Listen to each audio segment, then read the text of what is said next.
We face a number of important issues around privacy, safety, and democracy, and you will rightfully have some hard questions for me to answer. Before I talk about the steps we're taking to address them, I want to talk about how we got here. Facebook is an idealistic and optimistic company. For most of our existence, we focused on all of the good that connecting people can do. And as Facebook has grown, people everywhere have gotten a powerful new tool for staying connected to the people they love, for making their voices heard, and for building communities and businesses.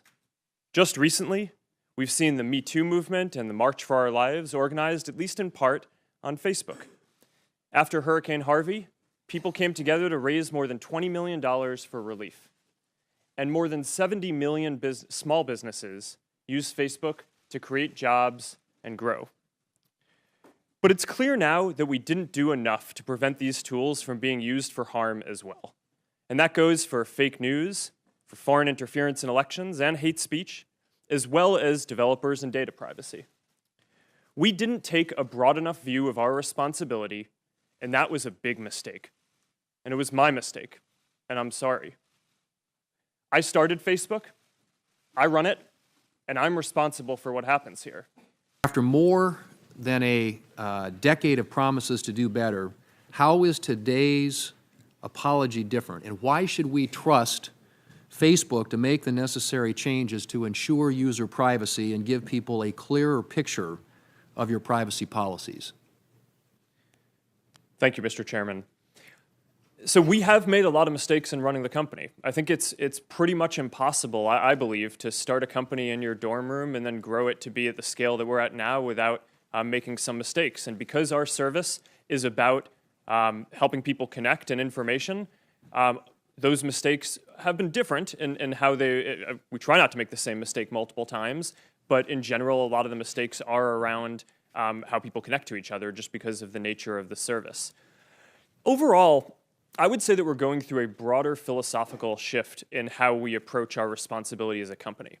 For the first 10 or 12 years of the company, I viewed our responsibility as primarily building tools that if we could put those tools in people's hands, then that would empower people to do good things. What I think we've learned now across a number of issues, not just data privacy, but also fake news and foreign interference in elections, is that we need to take a more proactive role and a broader view of our responsibility. It's not enough to just build tools. We need to make sure that they're used for good. And that means that we need to now take a more active view in policing the ecosystem and in watching and kind of looking out and making sure that all of the members in our community are using these tools in a way that's going to be good and healthy.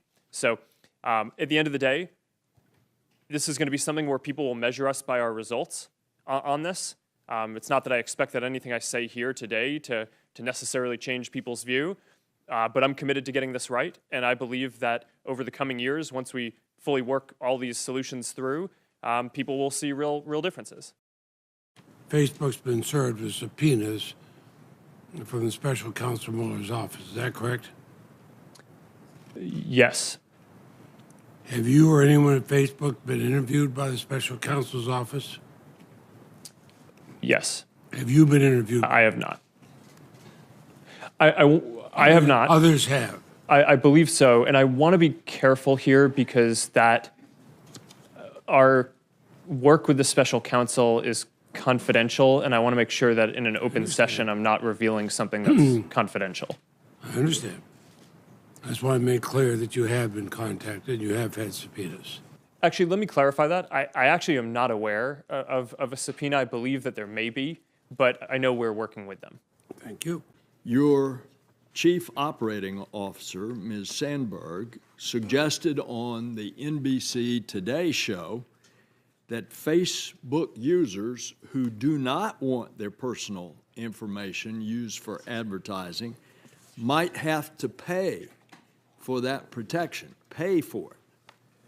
Are you actually considering having Facebook users pay for you not to use that information?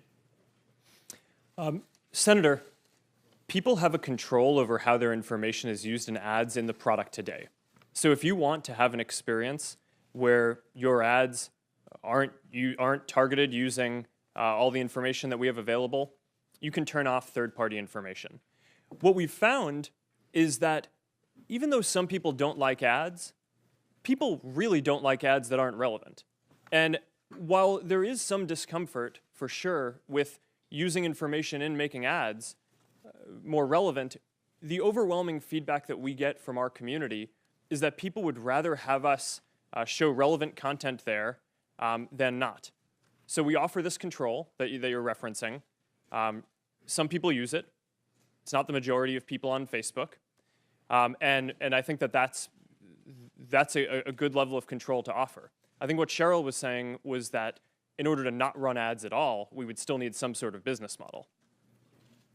And that is your business model. So I take it that, and I use the harmless example of chocolate, but if it got into more personal thing, communicating with friends, and I want to cut it off, I'm going to have to pay you in order not to send me, using my personal information, something that I don't want. That, in essence, is what I understood Ms. Sandberg to say. Is that correct? Yes, Senator. Although, to be clear, we don't offer an option today for people to pay to not show ads. We think offering an ad-supported service is the most aligned with our mission of trying to help connect everyone in the world, because we want to offer a free service that everyone can afford. Okay. That's the only way that we can reach billions of people. So, therefore, you consider my personally identifiable data the company's data, not my data. Is that it? No, Senator. Actually, at the first line of our terms of service say that you control and own the information and content that you put on Facebook. You don't think you have a monopoly?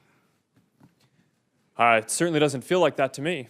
Here's the question that all of us got to answer. What do we tell our constituents, given what's happened here, why we should let you self-regulate? What would you tell people in South Carolina that, given all the things we've just discovered here, it's a good idea for us to rely upon you to regulate your own business practices? Well, Senator, my position is not that there should be no regulation. Okay. I think the internet is Do increasingly you embrace important. regulation? I think the real question, as the internet becomes more important in people's lives, is what is the right regulation, not whether there should be or But you not. as a company welcome regulation? I think if it's the right regulation, then yes. You think the Europeans have it right? I think that they get things right. Have you ever submitted? That's true. So would you work with us in terms of what regulations you think are necessary in your industry? Absolutely. Okay. Would you submit to us some proposed regulations? Yes, and I'll have my team follow up with you so that way we can have this discussion across the different categories where I think that this discussion needs to happen. Look forward to it. Would you support a child online privacy bill of rights for kids under 16 to guarantee that that information is not reused for any other purpose without explicit permission from the parents or the kids? Senator, I think as a general principle, I think protecting minors and protecting their privacy is extremely important.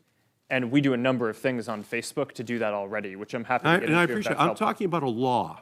I'm talking about a law. Would you support a law to ensure that kids under 16 have this privacy bill of rights? I had this conversation with you in your office 7 years ago about this specific subject in Palo Alto. And I think that's really what the American people want to know right now. What is the protections? What are the protections that are going to be put on the books for their families, but especially for their children? Would you support a privacy bill of rights for kids where opt-in is the standard? Yes or no? Senator, I think that that's an important principle. I And appreciate that. And I think we should. Do we need a law to protect those children? That's my question to you. Do you believe we need a law to do so? Yes or no? Senator, I'm not sure if we need a law, but I think that this is certainly a thing that deserves a lot of discussion. Again, I couldn't disagree with you more. We're leaving these children to the most rapacious commercial predators in the country who will exploit these children unless we absolutely have a law on the books. Please, and I Senator, think it is absolutely please give a short answer. Senator, I look forward to having my team follow up to flesh out the details of it. I don't think this is a Senator difficult Flake, Senator issue Flake. to get a correct answer to. Thank you, Mr. Chairman.